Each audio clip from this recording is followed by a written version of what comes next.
You ask Tiger to solve. This deals with linear equations with one unknown.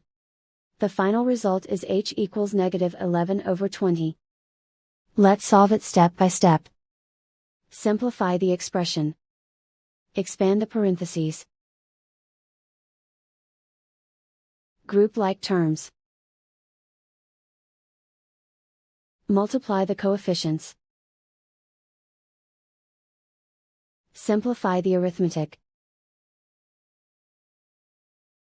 Group like terms. Simplify the arithmetic. Group all constants on the right side of the equation. Subtract 11 from both sides.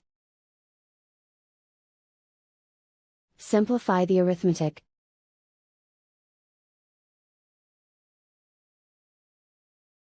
Isolate the h. Divide both sides by 20. Simplify the fraction. And so the final result is h equals -11/20.